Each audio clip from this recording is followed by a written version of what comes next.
What's up, y'all? Y'all know I couldn't just talk about the moms and not get into the dads.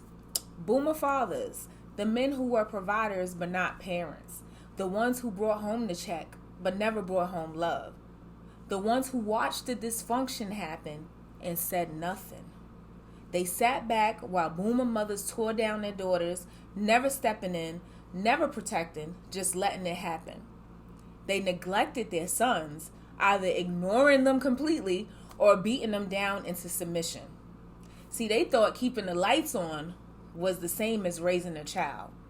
And when their sons went to jail, their logic was F him. He did what he did.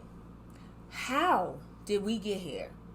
How did we get here? How do we end up with a generation of men who had fathers but never felt fathered?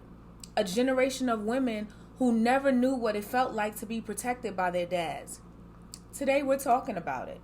The boomer fathers who failed their sons, abandoned their daughters, and left generations of broken men and women to pick up the pieces. Y'all know I'm Key, aka leader of the new school, certified truth teller and cultural agitator. This is It Needs to Be Said, where we rip the band-aid off and get real about the stuff nobody wants to talk about. And today, we're exposing the silent failures of boomer fathers and the traumas they left behind. I want to get into that. But first, before we do, let's talk about the boomer fathers who were present but might as well have been ghosts. Because these men are the ones that sat there while boomer mothers emotionally, physically, and verbally destroyed their daughters. They watched their wives be verbally abusive, jealous, controlling, physically abusive. But instead of stepping in and drawing the line, they said, well, you know how your mother is. They let their sons be neglected, overworked, or abandoned, and let their daughters be used as servants. They chose peace over protection, staying silent instead of defending their kids. And this resulted in a generation of kids who never felt safe, women who grew up feeling unprotected and had to be strong because their fathers wouldn't stand up for them. Men who grew up with no emotional guidance because their fathers let the world harden them. Now, some of these fathers believed that their jobs ended at paying the bills. Long as they provided, they were great fathers. But let me ask you this. How much was that check worth if your kids never felt loved by you? They thought being a man was just about bringing home a check. They never hugged their sons. They never told their daughters they were beautiful, worthy, or valuable. They never attended a school event, helped with homework, or asked their kids how they were doing. Their idea of love was keeping the lights on. But their kids were starving emotionally, which caused generation of kids who confuse financial stability with love. Women who don't know what real emotional support looks like. Men who never learned how to be emotionally present for their own children. And then there were the boomer fathers who just disappeared. The ones who thought that their absence could be explained away with excuses. You know, the ones that be like, I wasn't around, but I made sure y'all had food on the table. Or, your mother wouldn't let me see you, so I just stayed back and waited till you got old enough. Or, I had to work. I had to keep the lights on.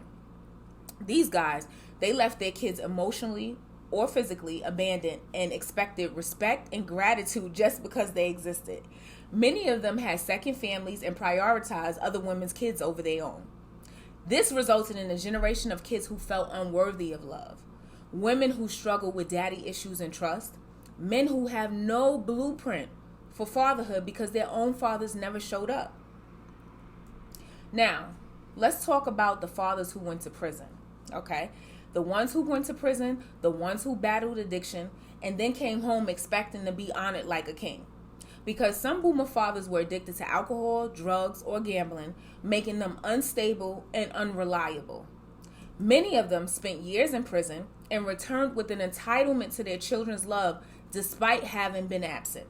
They came back with manipulative, scheming survival tactics they learned in jail, always looking for a way to get over on people.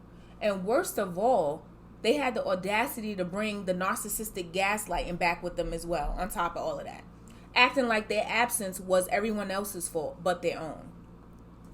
That resulted in children who never trusted their fathers, even when they were physically present, kids who had to raise themselves because their fathers were too caught up in their own survival, and another cycle of abandonment, addiction, and instability in future generations. And let's not forget the fathers who thought the only way to make a man was to beat him into submission. See, these were the fathers who thought whipping and beating and fear were the only way to make a man. They called their sons weak for showing emotion. They forced their sons to be tough, never cry, never complain. If the son didn't obey, the father beat him down like a stranger in the street. And that resulted in a generation of men who don't know how to express emotions except through anger, violence, or complete emotional shutdown. See, sons who feared their fathers instead of feeling protected by them.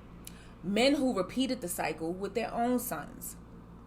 So, how do we make sure we don't repeat these mistakes? How do we stop the cycle of absent, abusive, or emotionally dead fathers? See, men, you guys have to redefine fatherhood. A father is more than a provider. He's a protector, a teacher, an emotional leader. Fathers have to be emotionally available for both their children, males and females. A real man doesn't just pay the bills. It's not all about providing financial security. He makes sure that his kids feel love. We have to call out the culture of the silent fathers as well. No more men who just sit there while the mother runs the house on fear and control. And we have to break the cycle of tough love. Strength is teaching, guiding, and supporting, not breaking your kids down, not breaking their spirits. And here's the part that we have to acknowledge. Many of these men were raised by fathers just like them, okay? Fathers who were cold, violent, or absent. Fathers who passed down the same emotional neglect. These men were told crying is for the weak from the time that they were little kids. They were never shown affection, so they didn't know how to give it. They were raised to be providers, not parents, which resulted in a whole cycle of trauma being passed down generation after generation. Fathers who thought they were doing their best, but were just repeating the same harm. So, we've broken down the damage, the trauma, the patterns that got passed down. But now let's talk about what comes next. Because acknowledging the problem is one thing, but breaking the cycle is another. So how do we make sure we don't repeat the same mistakes? How do we redefine fatherhood for the next generation? I say, for one, men, you have to redefine the fatherhood, period. Fathers have to be emotionally available. You guys have to break generational conditioning. And a call to fathers today.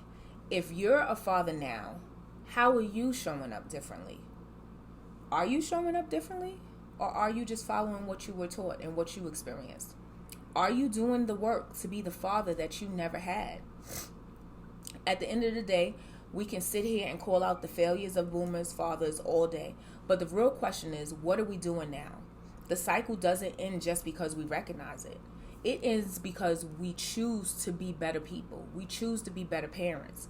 So before we wrap it up, I want to leave you with something to think about. Boomer fathers failed an entire generation. We can all agree to that. They left boys without guidance and girls without protection. And again, I didn't say this earlier, not all. If it doesn't apply, let it fly. But many have experienced this, okay? So here's the real question.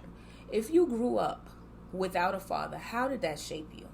And if you had a father who was only physically present but emotionally absent, how are you breaking that cycle? And if this made you uncomfortable, guys, good. That means you're waking up. This is a needs to be said, and I'm Key, aka leader of the new school, and some things just need to be said. Until next time, stay real, stay free, and most importantly, stay healing and evolving. I'm out, y'all.